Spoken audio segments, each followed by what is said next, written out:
Game day tomorrow, senior day. Syracuse's last chance at a home win, a home victory in the 2022 campaign. Get excited, people. I know that Syracuse is coming off 3 losses, but you can't give up now. You have to have excitement. Those words might come bite me when we're doing the predictions, but for now, we're talking Syracuse football. Locked On Syracuse starts right now. Are Locked On Syracuse, your daily podcast on the Syracuse Orange, part of the Locked On Podcast Network. Your team every day.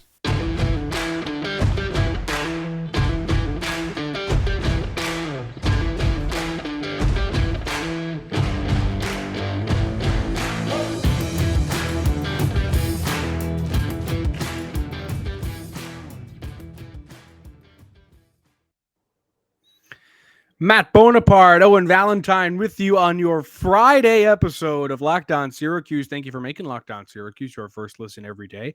We're free and available wherever you get podcasts, and today's episode is brought to you by Underdog. Sign up on UnderdogFantasy.com with the promo code Locked On and get your first deposit doubled up to $100. Okay, we're talking Syracuse football, final home game of the season. There is at Wake and then at BC to round things out. Owen, I want you to give me, before we start on the things we want to see and the questions we have going in, where is your excitement level in this game? Because I know, obviously 6 wins, it was at an all-time high. 3 losses had to have brought it down. You're going to the game, though. You're being a true blue fan. How do you feel? Yeah, I don't know. I'm going. I have a box. I'll be there. It'll be fun. I'm going to have a great time. I don't know if I can say I'm really excited. It's disappointing. It is. I'm going to bring the energy. I will try my best to provide as much life as possible. But it's been a deflating stretch of 3 games, and I don't see there's not an air pump in sight right now for me. And so I am not really ecstatic about this game. It's a huge opportunity for Syracuse to prove that they still have some fight left in them. But I don't know if the excitement is there. And it sucks to say that. I won't lie. But it really has been a gruesome 3-week stretch where, you have what could be, a program-defining win, a Dino Babers era-defining win, slip through your fingertips at Clemson. Then you get absolutely flamed on the ground against Notre Dame. And then you come out about as flat as I've ever seen Syracuse football against Pitt. Right? There's no air in the tire. The opposing teams are continuing to just slash this whole thing. It is like Jon Snow at the wall. He is just getting stabbed and stabbed and stabbed. They need to recover. Jon Snow recovered. So can Syracuse football.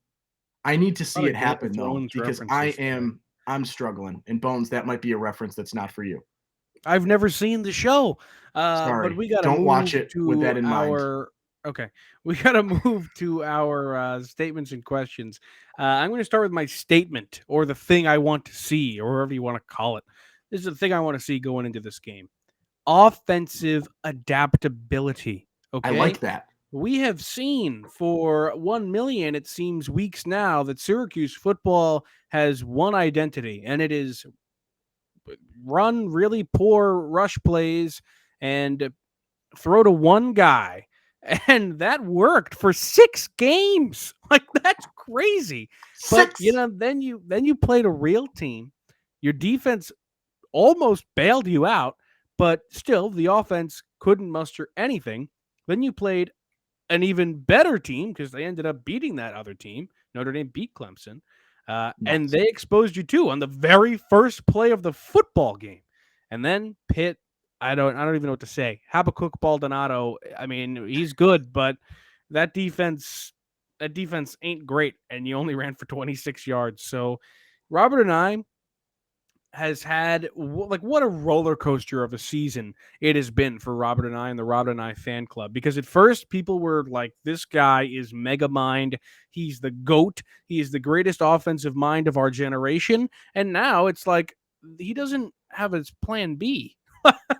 He only had one plan, and it was, we're going to run the ball to the left and we're going to throw to Rondé Gadsden. And it worked for a while, but he hasn't changed it up. Robert, I want to see you change it up. Figure something out. Make me say, wow, that was cool. Don't run any reverses on 2nd and 1. Don't do that. And figure it out. That's great, Bones. I like that a lot because it is what this offense needs to see, because it's like that definition of insanity, right? They keep doing the same thing, expecting different results right now, and the results aren't there. And it is not working. And you need to try something else. And I want to see them try something else. And that is 1000% something that we want to see and need to see for Syracuse to succeed in this game. For me, I'm going with Rondé Gadsden. He was a non-factor last game. I do not believe he had a catch. He did not touch the football. And that is unacceptable based on the start to the season that he had. And so I need a big-time game from him. I'm saying 5 receptions, 100 yards, and a touchdown. It's a big-time game. So great numbers. I think he can do it. We've seen him do it.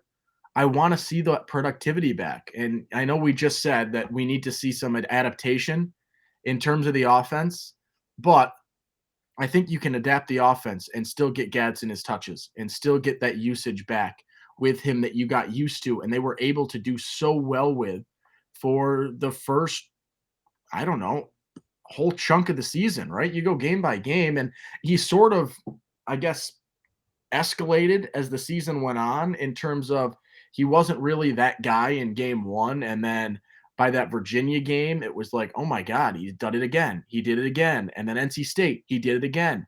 And then Clemson, he played decent as well, kept getting the ball. But Notre Dame, I don't know why I'm about to say something negative about Notre Dame. He was a decent bright spot, 78 yards on 4 catches and a touchdown, and then he gets skunked against Pitt. You need that return game. And is Del Rio Wilson the guy to give you that return game for him? I don't know. The accuracy hasn't been there. When they're throwing the ball to him, it hasn't always been perfect or in the right spot, or it's sometimes been a little forced. I want to see Gadsden back on that. You know, I used to say, and I think it might have been Brent Axe that used this comparison as well, he's like Cooper Kupp in that he is always open. And that was the case for a while. In the last 2 games, maybe it's the defensive changes, the defensive emphasis, he has not been open. I want him to be so open that you cannot miss him in terms of a pass. And that will be that success. That's what I want to see in this game. Well, you mentioned Carlos Del Rio Wilson. That brings us to my question. Does Carlos Del Rio Wilson have anything else in him? Does he have anything else that we haven't seen, anything else in the tank? I think the answer is like almost 100% yes, but we have to see it. And maybe another week of practice will help him out. And I'm not saying, I don't know 100% that he is going to start this game. Maybe Schrader's healthy this game. I don't have an inside track on the injury report. But if I had to guess, we're going to see CDRW once again. And if we do, does he have anything else to show us? Because last game, I mean, we both came out in the beginning of that game as supporters of him. And it really was hard to leave that game the same way because he just played so poorly to the point where the offense couldn't do anything because Carlos was brutal. He had 1 or 2 good passes, but other than that, the guy was inept. And if Syracuse is going to win football games, the quarterback has to be something. And that's what Garrett Schrader is. So if Carlos has something in the tank that we haven't seen, he's going to have to show it. 100%. He is going to have to show it. I don't have a cool segue like you had, but I'm going to go with it anyway. My question in this game is, can Sean Tucker save his season? And save, I feel bad saying that because he is a good running back and he has had moments, but the moments just have not quite been there, especially the last couple of games. The usage has been down. Starting in that Clemson game, remember that was the chaos of that entire game was his down usage and only touching the ball 5 times on the ground. I think it was 10 total, including the pass game. But it was something that Syracuse has struggled with. recently, and something that he has struggled with a brutal game. 19 yards on 10 carries last Saturday. Not what you're looking for, not what is going to bring you success, not what's going to give you the ball more and re-up your usage to what we got used to. I need to see that season-saving game, right? His big-time games so far this season have been what? Wagner? UConn? Come on. That's not what's going to cut it. You need a big-time game. You need him to step up, and I want to see it, and I need to see it. But, he's got 3 100-yard rushing games on the season. UConn, Louisville, Wagner. He got close against NC State. But you need, he came in as a Heisman guy, right? We're talking Heisman for Sean Tucker, whether it was an overreaction, whether that's just fandom, not here nor there. But that was the hype around his season, and it has not been what we wanted it to be. I need him to save the season this game because the team needs him if they are going to win this football game. Florida State is vulnerable on the ground. Sean Tucker needs a big game. And that will be the driving force for Syracuse to get back in the win column 2 days from us recording this and 1 day from this coming out. All right, let's take a quick break. When we come back, it's time for our chat with Chadwick. But first, let me tell you about Underdog Fantasy. This episode is brought to you by Underdog Fantasy, the easiest place to spice up college football this season. There are many games that you can play on Underdog Fantasy. It's easy to play and available in over 30 states. Just pick between 2 and 5 players across any team and decide if they will finish higher or lower. One of the easiest games to play out there, and you can win cold hard cash in a single game. Sign up with the promo code LOCKEDON, that's one word, and Underdog will double your first deposit up to $100. Deposit $100, get $100 free. Go to UnderdogFantasy.com or find the Underdog Fantasy app in the App Store or Google Play Store. That's Underdog Fantasy, promo code Locked On. That's one word. Again, Locked On. Get in on the college football pick'em action today. Okay, we are back here on Locked On Syracuse. I'm Matt Bonaparte. He's Owen Valentine. And now we are joined by Max Chadwick. It's our chat with Chadwick. We really need some music or some kind of video to play. We continue to not have that. But Max, regardless, we are happy to see you. I honestly think the open has just become you guys saying how there's a lack of an open right now. The thing is, I can't not say that because I at least have to bring it. There has to be a little bit of fanfare. I think it's very meta, man. I kind of love the lack of an open and just saying we need an open. We could do this for years and just be like, we still need an open. It's been 6 years now. We still have an open for this. For the YouTube audience, I also love that Owen holds up a little, almost like detective notepad that says a chat with Chadwick on it. Honestly, for until jotting today, things down. It's true. I didn't realize how small that was until right now. But yeah, that's tiny. You're gonna write down some notes in there that you saw some like on a crime scene or something. I don't know. Hold on. Okay. Anyway, Florida State comes to Syracuse. What's that? What does that say? Can Sean save season? Did you write that down so you didn't have to read it off the screen? Come on, get it under control, guys. I'm proud of you. I really am. I'm proud of you for I try adapting. my best. Okay, anyway, Florida State coming to Syracuse. Max, give me some numbers. Yeah, I mean, guys, it's tough that Syracuse is where they are right now. I mean, when we mentioned this, I think it was the first time I came on here, and it was like, okay, they're 6-0 right now, but like this stretch coming up is not pretty, and it hasn't been pretty for Syracuse. And they were 6-0 to start the season. Now PFF currently projects them to win 7.4 games right now. So 0.4. Who are they going to play? 4. Bishop Sycamore? How are they going to get the 0.4? 7.4 is the average. What? Has the losing streak started since you've been on the show? Did I come on? I think I came on. So were you there for NC State? No, I think he was here for NC State. I was here for NC State. No, I definitely was. I remember previewing that. That actually, yeah. You wouldn't need to make it open for chat with Chadwick. Curtains for you, Chadwick. I was gonna say, thank God you guys didn't make it open because that would have been over for me. No, I'm currently 1-3 right now with the chat with Chadwick. But yeah, Syracuse projected like 7.4 wins, so that means like 7-5 expected, 8-4 at best. But like, I mean, you start off 6-0. We have 6 games left, and now you're saying, yeah, you go 1-5 probably over the last. And we mentioned that was a distinct possibility. Like Boston College, we're like, yeah, they'll probably win that game. Other than that, those other 5 games, like they weren't going to be favored in, and they're not right now. And it really says a lot about how easy that first half of the schedule is and how difficult the second half is.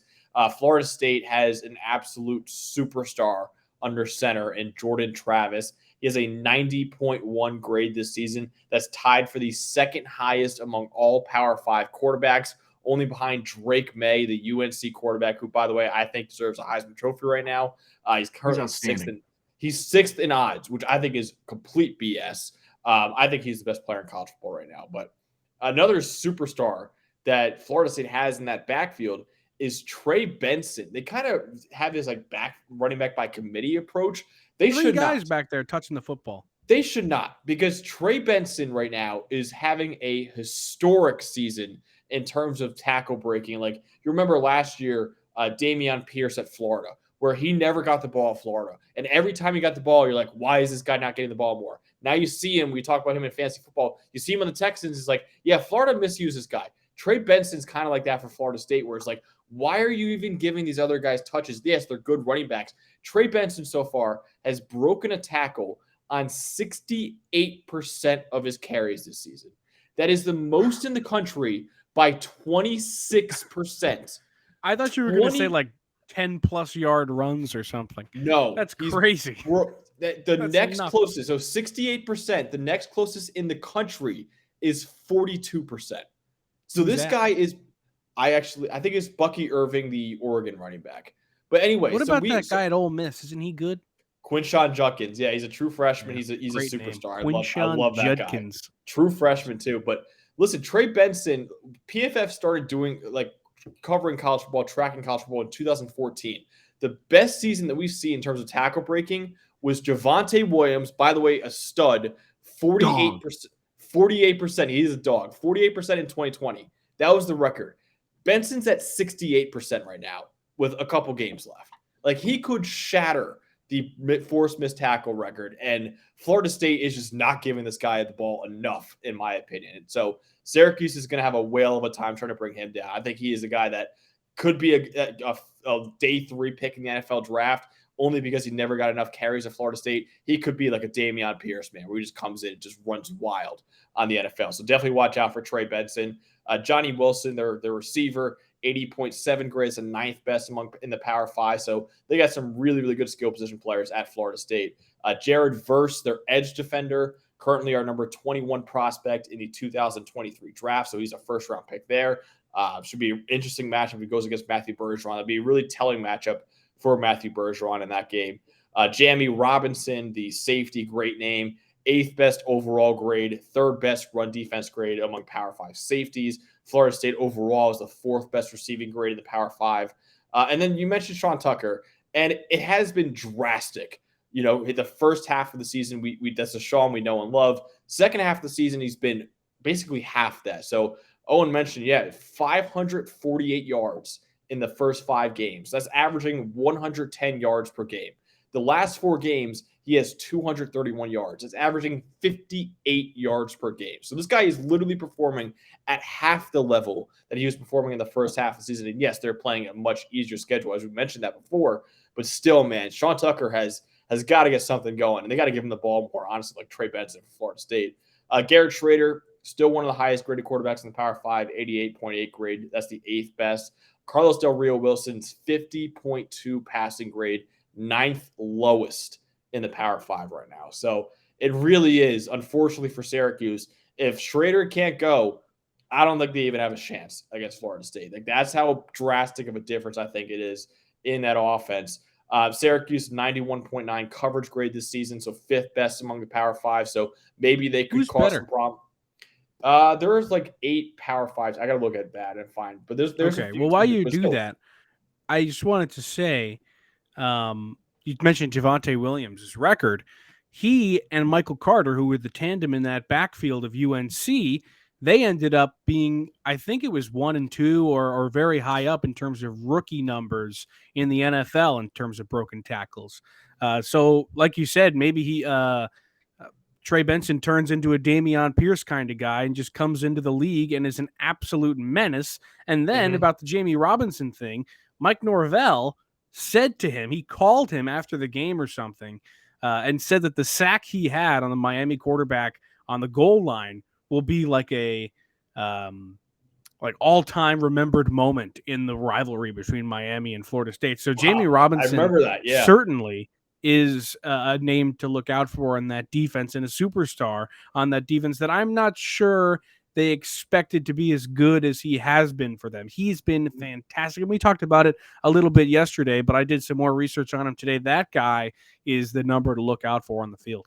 Oh, 1,000%. You know, they have a really good safety tandem there, and him and Akeem Dent, who's really good as well. And yeah, you mentioned that sack. I mean, first of all, it was a huge play for Florida State. Second of all, like it was a nasty play. Like he picked up the Miami quarterback. Miami quarterback landed on his feet, and then Jamie Robinson just shoved him to the ground. It was like the most ripped him to the ground.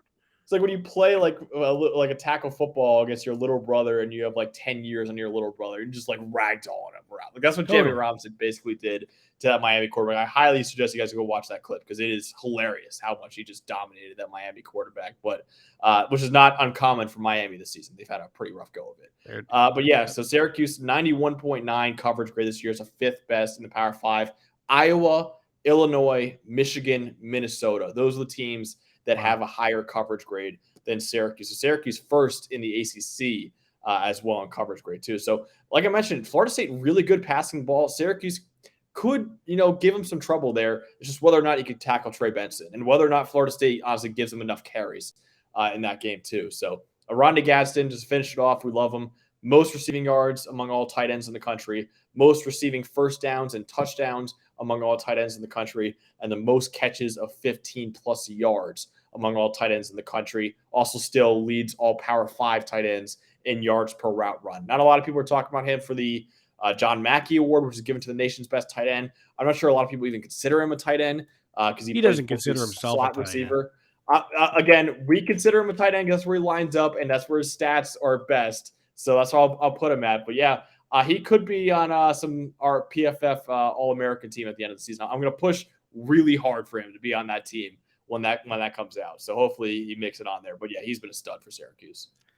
Max, we appreciate you once again every week coming with the best numbers. You're the best numbers man around. I'm willing to say it. I don't think there's a man better than you out there. Max, we appreciate you very much, and we will see you next week. So thank you for this chat with Chadwick. Of course, guys. Thank you.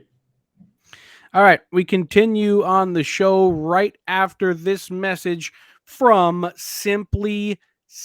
Did you know that over the holidays, property crimes like burglaries and package thefts spike nationally? That's why our friends at SimpliSafe Home Security are offering 50% off award-winning security system so that more families can feel safe and secure this holiday season. Order your SimpliSafe system for half off today and enjoy advanced security and greater peace of mind this holiday season. You don't want your Christmas gifts to be snatched off the front porch when Santa's bringing him down the chimney when he's not looking. They just snatch him right off the sleigh. That's crazy. I can't believe people do that. It's nuts.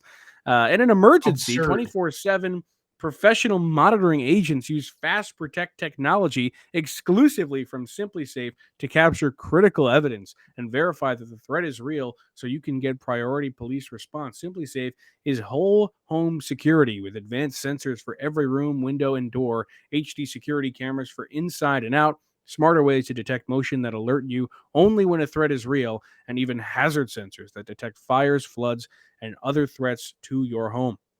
24/7 professional monitoring service costs less than $1 a day, less than half the price of ADT's traditional professionally installed system. With a top-rated SimpliSafe app, stay in complete control of your system anytime, anywhere. Arm or disarm, unlock for a guest, access your cameras, or adjust system settings. Don't miss your chance to save big on the only security system that should be recommended. Get 50% off any new SimpliSafe at simplisafe.com/lockedoncollege. This is their biggest discount of the year, so don't wait. That's simplisafe.com/lockedoncollege. There's no safe like SimpliSafe. Alrighty. Whew, we're back here on Locked On Syracuse. Matt Bonaparte, Owen Valentine with you once again, and we've got to get some keys, some predictions to you. Owen, would you like me to start, or would you like to get us rolling? You can start. Okay. My key for Syracuse for this game harkens back to what I'd like to see from Syracuse in this game, because I don't think they win this football game. Like Max told us, likely they won't win if Carlos Del Rio Wilson is under center and plays like he did against Pitt. They definitely won't win if that happens. So there needs to be some offensive adaptability, but more specifically, they need to find some kind of weapon that maybe hasn't been exploited thus far. You've got to find a guy that can be used. Maybe it's DeMarcus Adams. Maybe it's Omari Hatcher. Find somebody you can use within this offense. Omari Hatcher is a guy that has shown his talent. Yeah, did he drop a touchdown? Sure, but that's happened before. And I mean, Jamal Custis dropped a touchdown on like the first game I ever saw, and I was pissed at him right away. But then he won me back rather quickly. Omari Hatcher, he's a really talented kid. Maybe he's that guy. Kind of has to happen like a Rondé Gadsden before the season. Nobody expected him to be as good as he was. Somebody needs to come out and get a chance in that offense. For a prediction, I don't think it'll be a smart pick to pick Syracuse in this one. I got to go Florida State. I'm taking the opposition for the first time this season. I've got Florida State winning this one, spoiling senior day in the Dome, 28-17. They beat Syracuse. 28-17. Really? Bet you one of those touchdowns is a defensive touchdown, too. Wow. I like that take. My key in this game has to do with the run game for Syracuse, both offensively and defensively. You look at the last 3 games in terms of opponent rushing output: 293 rushing yards for Clemson, 246 rushing yards for Pitt, 106 or for Notre Dame, 161 for Pitt. Syracuse's defense needs to be able to stop the run, and they have been able to bend, not break, a lot of the time in those games, and keep this Syracuse team in it. But it needs to change. It needs to improve. It needs to figure itself out.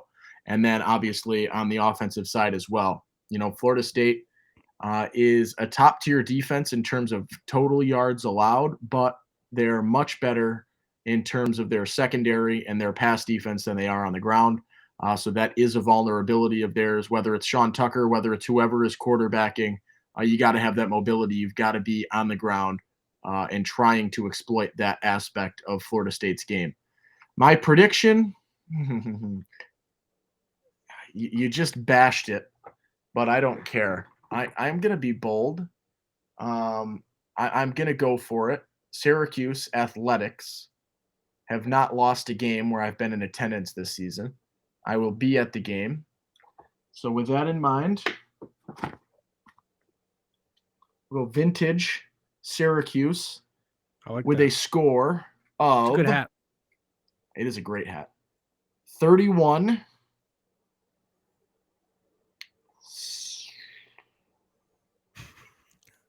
Get it out. You can do it, Tiger. Come on. 31-17. Let's go, Slugger. 31-17 Syracuse. All right. If you can find an alternate line in a legal betting state, we'll sprinkle. All right. Well, Owen, this is a little bit of role reversal for us, because I'm usually the optimistic one and you're the pessimistic / realistic one. But we switched roles today. I did. And with that, that's all we have on Locked On Syracuse today. Thank you so much for listening. If you made it this far, and even if you didn't, we appreciate you. Thanks for making Locked On Syracuse your first listen today and every day. For your next listen, check out the Locked On Sports Today podcast. The biggest stories of the day, plus instant reactions, big game recaps, and the take of the day, available on the Odyssey app, YouTube, and wherever you get podcasts. I'm Matt Bonaparte. He's Owen Valentine. We thank Max Chadwick, and we will see you on Monday after what is hopefully a Syracuse victory.